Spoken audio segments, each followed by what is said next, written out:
We are comparing two complete titanium everyday carry kits today, but the two are at a 10x price difference. When jumping to a more premium material like titanium, the price is naturally going to jump up across the board. But as usual, kicking things off with the wallet, on the budget end, we've got the COMPLETE titanium card sleeve and money clip. This wallet is not my style, but there's no denying that for a titanium option, it's incredibly budget friendly, coming in at 24 USD. But one thing I quickly noticed when testing it out for a few days were the elastic cord ends popped out easily, so I had to tie knots to prevent that from happening. And loading it out is pretty straightforward. Loosen the cord to accommodate up to 10 cards, and to extract, this cutout at the bottom lets you push all your cards up and go from there. As for the cash clip, it does exactly what it says on the tin and can accommodate bills folded in thirds or smaller. Moving on to the higher end side, I have gone with what seems like a crowd favorite, the Ridge wallet in their smooth gunmetal titanium finish. I've got a level with you though. Despite its popularity, I've never been able to enjoy the real life use of the Ridge wallet because it feels kind of annoying to have to extract all of my cards just to find and use one. Like the budget option, this version also comes with the money clip, and putting them side by side, you can see the cleaner, minimal aesthetic and smaller footprint of the Ridge compared to the COMPLETE. At a more than 4 times price delta though, the Ridge is definitely too expensive for what it is in my opinion. But of course, like I said earlier, I'm biased. I like the flexibility of leather or textile wallets with separate, less rigid pockets and the ability to quickly identify and extract the exact card I need.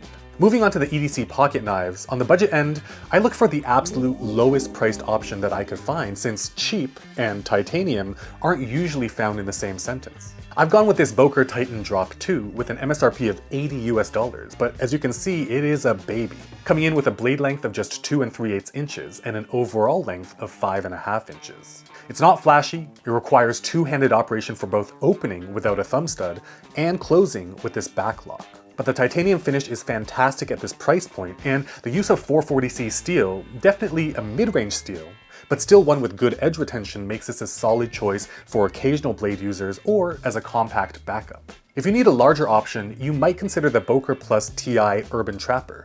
With an MSRP of 130 USD, still definitely considered a budget option when it comes to titanium offerings. Hopping over to the higher end option in pocket knives, I feel like the choice is pretty predictable, yet totally deserving.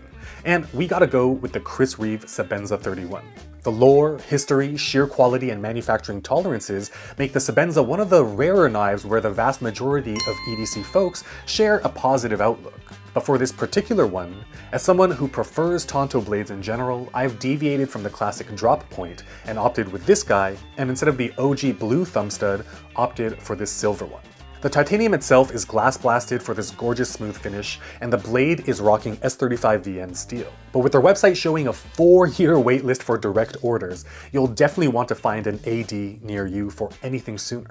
But coming in with an MSRP of $425 US and bringing back the Boker to compare, we've got a more than 5x leap between these two titanium EDC knife options. Moving on to the flashlights in these kits, on the budget end, I've opted for the Nightcore Tiny 2.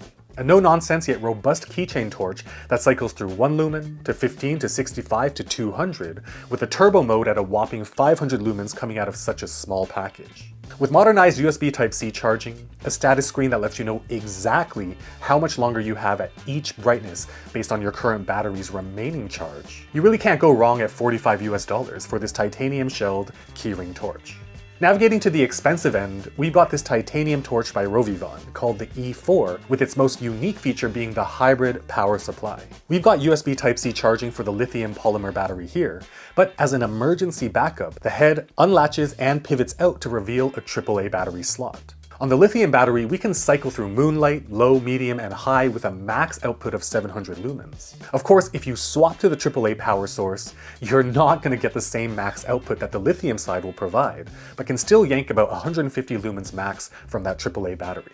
At still a very compact size, it's a great keychain EDC light, and with the reversible clip, you can opt for either beam down carry, or when rotated can clip it to the brim of a cap for hands-free illumination. And as we bring both back into view, you can see we have a near 4x price delta, and like everything else in this video, I've linked all of them down in the description below if you are interested in checking them out for yourself. Hopping now to the key solutions, on the budget end, we've got the Tibet Deer K1 Carabiner. With an MSRP of just 14 US dollars, this to me is a very beautiful titanium piece with interesting lines that serve functions as well. The angular keyring feed means that to add and remove keys, you've really got to crank the spring-loaded stay all the way back, while the bottom loop cutout loops into a U shape. These two together just helps give some added confidence that your keys won't accidentally fall out of the carabiner easily. Typically, when EDC things add a bottle opener function to them, I don't know, I sort of cringe because it feels like they added it just cause they can.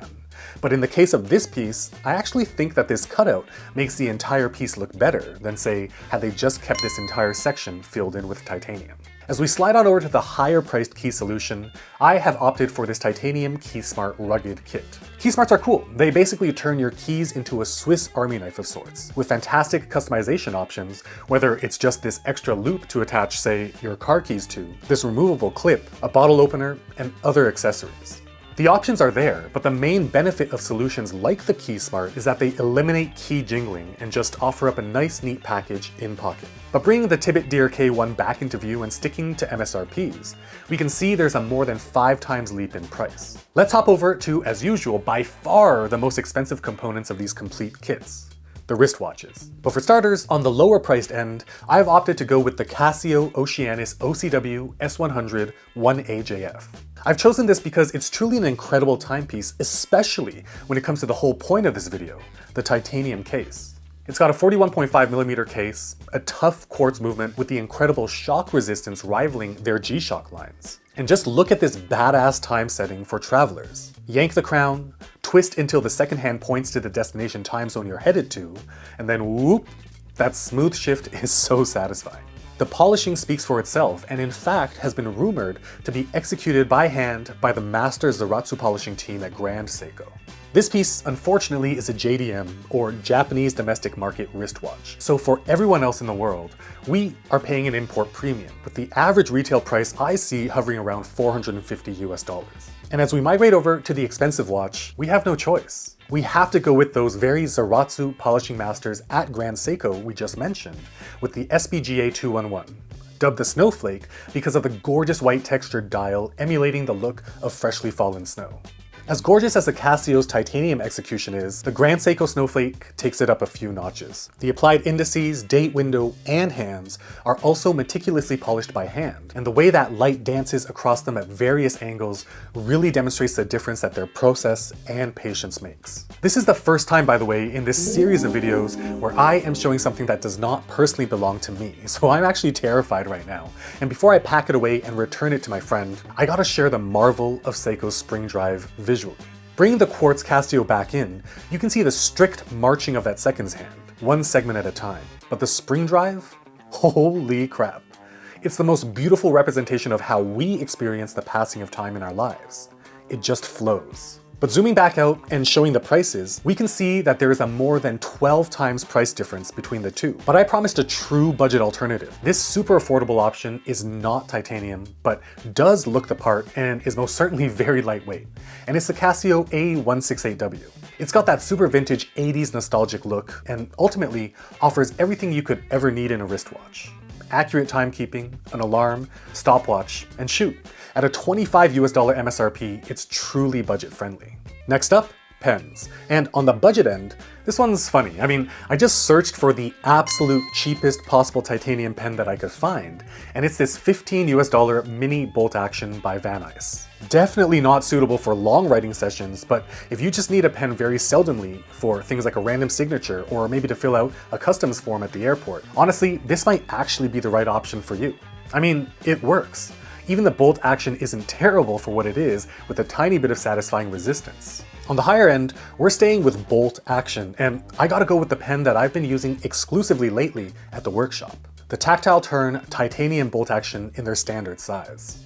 With every component designed and made in-house in Texas, the machining is precise, the bolt action has a perfect amount of resistance for a super satisfying deployment, and most of all, it's a forever item, made to accompany you for quite literally the rest of your life. Bringing the baby bolt action back into view and throwing up the prices, we can see a more than 6 times price delta between these two. But moving on to the notebooks, I didn't find any titanium notebooks, so I just went with relative color theme matching. And on the budget end, I've opted for the Field Notes front page reporter's pad. Probably a bit too long for a bunch of you, but hey, at $8 each, it doesn't break the bank. And as a benefit, the darker gray goes well with stone-washed and more matte finished titanium pieces that you might have in your carry. On the higher end side, I've opted for this compact silver hardcover A6 notebook by Rhodia, and really gives quite a premium feel with their debossed logo, matching closure elastic, and silver ribbon page marker. Putting the two together, we can see that the Rhodia is just under double the price of the Field Notes option. And as we put everything together, we can see here that on the budget side, the entire titanium kit comes in at $634 US, $16 less than the $650 claim in the title, but drops all the way down to just $209 if, instead of the Casio Oceanus, you opt for that A168W. On the higher end kit, tallying everything up, we're at a whopping $6,697, so almost $200 more than the claim in the title. But hey, if you replace the Grand Seiko SBGA 211 with, say, the Casio Oceanus from the original budget side, still desiring some gorgeous titanium case polishing, we drop all the way down to $1,347 US. I'm curious though, what is your single favorite item that we explored in this video? Let me know down in the comments. And also, this is the third video in this comparison series, and you can watch the first two right over here. And I'm gonna leave them on screen for a few seconds so you can choose which one to watch next. But while you're deciding, I'd love to hear your recommendations for future themes to build complete EDC kits with. And hey, if you own anything titanium, hit that like button. But if you want something titanium, like, subscribe, and hit that bell so you'll be notified the moment new videos just like this one drop.